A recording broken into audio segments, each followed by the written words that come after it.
Olá, jovens. Vamos falar sobre um acontecimento do século XX. Ele começa em 1914. O conflito começa em 1914, mas os motivos que levaram vêm até mesmo do século XIX. Inclusive, alguns historiadores eles dizem que o século XX ele realmente começou em 1914, devido aos reflexos da Primeira Guerra Mundial. Então, século XIX, um assunto que nós já vimos, chamado de neocolonialismo ou imperialismo. Nações europeias foram em busca de territórios na África e na Ásia com o objetivo de adquirir novas colônias. Inglaterra, França, Bélgica saíram na frente.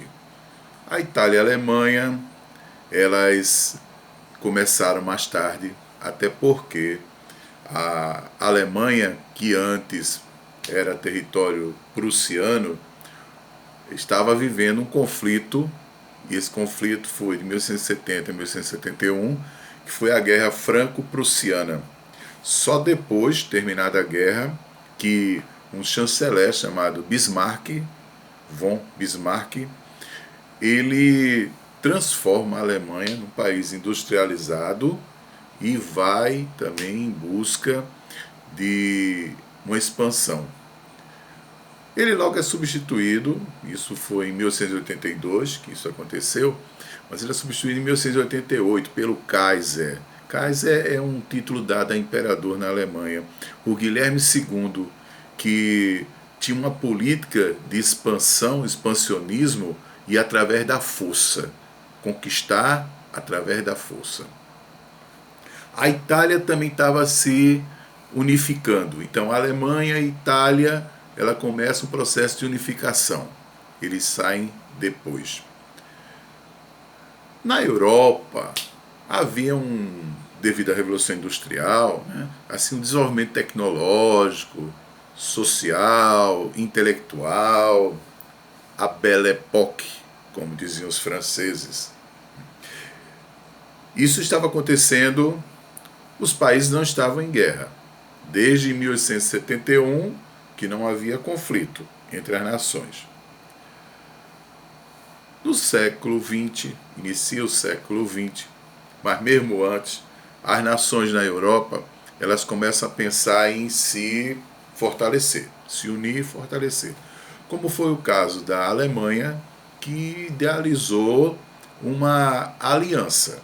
Então a aliança ela buscou com a Itália e o Império Austro-Húngaro. Em 1904, a Inglaterra e a França vão também fazer um acordo. Foi a Entente Cordiale. Em 1907, a Rússia, que estava passando por alguns problemas também, alguns conflitos lá na Rússia, mas ela tinha uma ideia, um ideal também, um objetivo expansionista. Então a Rússia em 1907 vai fazer adesão, a Inglaterra e a França, e agora vai se formar a Tríplice Entente. Está aí formada as alianças, os acordos. Mas não havia guerra. Os países estavam em paz. Só que era uma paz armada. Como é essa paz armada? Então os países estavam se aproveitando para se usar tecnologia, como a Alemanha pensou em desenvolver a indústria naval, com o objetivo de superar a Inglaterra, que tem a hegemonia nos oceanos. Então a Alemanha pensava em ocupar esse posto da Inglaterra. A Inglaterra não queria ceder também se fortalecia.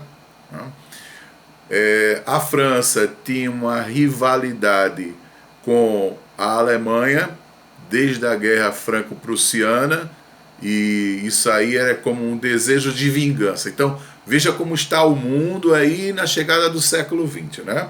Na primeira década do século XX, como a Europa ela ela está assim, fervendo, então tá só falta o estupim para que isso acontecesse, né? Bem, essa primeira guerra, que na época se chamava a Grande Guerra, porque não se sabia que ia ter a segunda, né? Então ainda não podia dizer que era a primeira. Então, assim, essa Grande Guerra, ela foi uma guerra tecnológica, né? Tecnológica. Então, assim, e também foi uma guerra onde foram testados alguns equipamentos, né? E também foi como essas armas, como canhões, metralhadoras, né, testados. Os aviões participaram também. Como também houve consequências. Por exemplo, as mulheres que antes não tinham acesso ao trabalho nas indústrias, né? Elas agora, principalmente na Inglaterra, na Alemanha também, e na França, elas precisavam agora ocupar, quando a guerra começa, elas precisam ocupar o lugar dos homens, porque os homens estavam indo para a guerra. E a baixa era grande, né? Milhares de homens, de jovens, estavam morrendo na guerra. Então era preciso substituir sempre esse exército, e as mulheres é que ocupavam os trabalhos nas fábricas, principalmente na fábrica preparando munições, né? Então as mulheres estavam lá atuando nisso aí. Mas não era só fabricando munições, não. As mulheres, por exemplo, na França, elas até comandavam o metrô de Paris. Na Inglaterra, em Londres, elas dirigiam os ônibus, né? Mas também trabalhavam como eletricista, né? E outros serviços que antes se diziam que era para os homens. Então, a partir daí, depois de terminada a guerra, vai ocorrer assim um processo de emancipação da mulher na história ocidental, tá? Então existe até um estudo de história que é a história vista em migalhas, ou seja, assim, em alguns detalhes. Então, por exemplo, a história da mulher, isso aí é um estudo e tem alguns autores que escrevem sobre isso, né? Então, essa guerra, ela traz essas consequências. Mas vocês viram aí uma rivalidade entre França e Alemanha que existia. E a Rússia? O que é que ela ia fazer na guerra? Vocês lembram a situação da Rússia nesse período, né? Conflitos. Mas a Rússia desejava, ela se achava, né, como a grande mãe dos eslavos pela tradição étnica. Então ela queria defender aquelas pequenas nações que tem lá na Península Balcânica. E para isso havia a intenção de tomar a entrada para a Península Balcânica através do Estreito de Dardanelos e Bósforo, né? Ela tinha essa intenção. E proteger aquelas nações eslavas, né? Porque havia um sentimento nacionalista entre aquele povo. Que ali havia assim, dois impérios dominando ali. Havia o Império Turco-Otomano e o Império Austro-Húngaro, quando o arquiduque Francisco Ferdinando, aquele que vai ser assassinado na Bósnia, né? Aquele arquiduque, ele resolveu incorporar a Bósnia e a ideia dele era ocupar o restante das nações eslavas. Então havia um sentimento entre eles. Daí os sérvios foram se juntar à Rússia para tentar ter apoio, né, dos russos. Bem, eu já comecei e falei agora do estupim da guerra, mas isso é verdade. Então, quando ocorre o assassinato do Francisco Ferdinando, ele era sobrinho do Francisco José, que já tinha 85 anos de idade, do Império Austro-Húngaro. Então, são dois, né? É dual. Mas a ideia dele era tríplice, seria austro-húngaro eslavo. A ideia de Francisco Ferdinando, o sobrinho, era aumentar esses domínios. Daí, um estudante sérvio, ele em Sarajevo, na Bósnia, ele fazia parte de uma organização secreta, a Jovem Bósnia, e ele atira no arquiduque quando estava visitando com sua esposa, né? Bem, logo, não demorou muito tempo, as nações começam a se organizar e querer agora, porque é aquela questão das alianças, né? Agora vamos proteger um outro. Porque entre Alemanha e Itália havia, e Austro-Húngaro, havia um acordo, que esse acordo foi feito no século XIX, e dizia que se alguma nação fosse ameaçada por uma potência, as outras entrariam também a seu favor, né?